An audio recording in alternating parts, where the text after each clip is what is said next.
ओम नमः शिवाय। नमस्कार दोस्तों, स्वागत है आप सभी का आपके अपने चैनल खुशहाल ज़िंदगी में।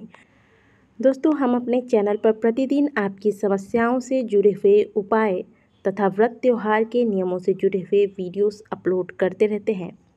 इसलिए हमसे जुड़ने के लिए अभी हमारे चैनल को सब्सक्राइब करें।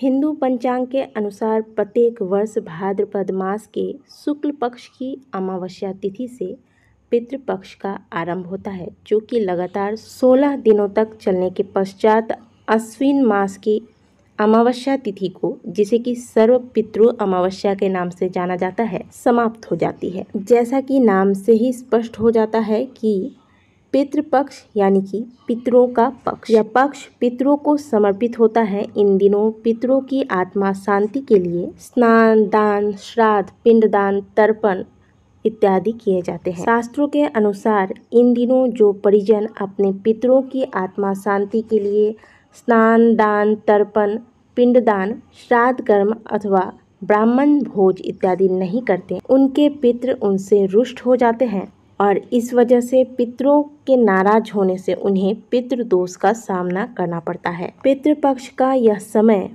पितरों को प्रसन्न करके उनकी कृपा की प्राप्ति के लिए बहुत ही खास दिन माना जाता है। इन दिनों यदि अपने पितरों का ध्यान करके उन्हें कुछ भी श्रद्धा भाव से अर्पण किया जाए तो पितृ बहुत शीघ्र प्रसन्न होते हैं और अपनी कृपा बरसाते हैं। हमारे हिंदू धर्म में पितरों को देव तुल्य माना गया है। मान्यता है कि जिन पर पितरों की कृपा होती है उन पर ही देवी देवताओं की भी कृपा सदैव बनी रहती है, और जिनके पितृ उनसे नाराज होते हैं वो चाहे कितना भी पूजा पाठ इत्यादि कर लें, उनके जीवन में समस्याएं हमेशा बनी ही रहती हैं। क्योंकि पितृपक्ष पितरों को समर्पित होता है, इसलिए इन दिनों कोई भी शुभ कार्य नहीं करना चाहिए। शास्त्रों के अनुसार जिनके पितृ उनसे प्रसन्न नहीं होते, ऐसे में उन्हें पितरों का श्राप लग जाता है, और जिन लोगों को पितृ दोष लगता है उन्हें उनके जीवन में काफ़ी सारी परेशानियों का, काफ़ी तकलीफ़ों का सामना करना पड़ता है।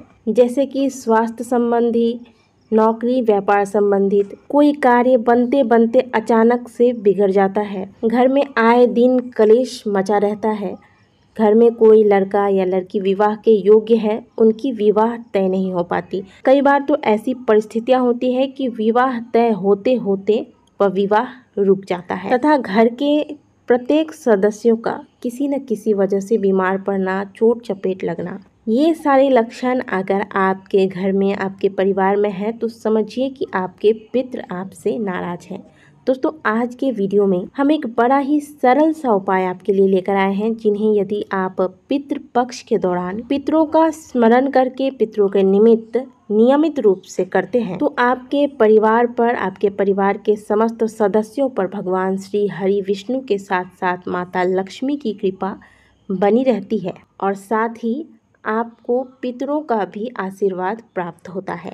और तो और इस उपाय को करने से आपके जीवन में आपको कभी भी पितृदोष का सामना नहीं करना पड़ेगा। साथ ही अगर आपके जीवन में धन संबंधित कोई समस्याएं हैं तो वो भी इस उपाय को करने से, इसके प्रभाव से समाप्त होंगे। यह उपाय आप शाम को करेंगे। यह उपाय सुबह या दोपहर को नहीं करना है।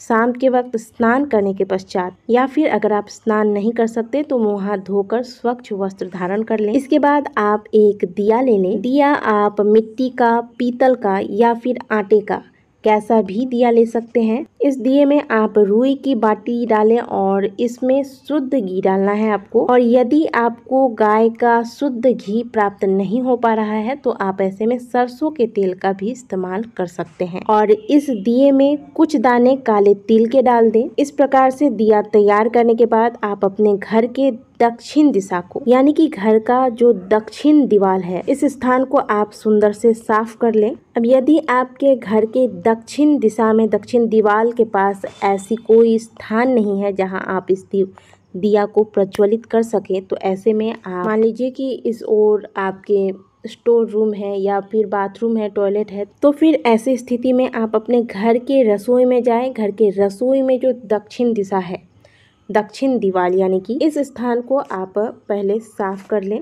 अब यदि घर के रसोई में भी ऐसे कोई स्थान नहीं है, घर के रसोई में भी जो दक्षिण दिशा है वह किसी वजह से भरा पड़ा है, तो ऐसी स्थिति में आप अपने कमरे में जो दक्षिण दीवार है उस दीवार के पास इस उपाय को करें। तो इस स्थान को आप पहले अच्छे से साफ कर लें और इस स्थान पर दिया रखें। दिया रखने से पहले सदैव इस बात का ध्यान रखें कि दिया को डायरेक्ट जमीन पर नहीं रखना है। या तो आप एक प्लेट रखकर उस पर दिया रखें, या फिर आप जमीन पर थोड़े से चावल के दाने रख दें, या फिर थोड़े से पुष्प रख दें। इसके बाद इसके ऊपर इस दिए को रखें। इस बात का भी ध्यान रखें कि जब आप दिया को जलाएं तो दिया का मुंह दक्षिण दिशा की ओर हो और आपको भी दक्षिण मुखी होकर यह दिया प्रज्वलित करना है। दिया जलाने के बाद सबसे पहले आप भगवान गणेश का स्मरण करेंगे, उन्हें प्रणाम करें और इसके बाद आप भगवान श्री हरि विष्णु संग माता लक्ष्मी का स्मरण करें। इनका स्मरण करके इन्हें प्रणाम करें। भगवान से अपने पितरों की आत्मा शांति तथा उनकी आत्मा की मुक्ति के लिए प्रार्थना करें।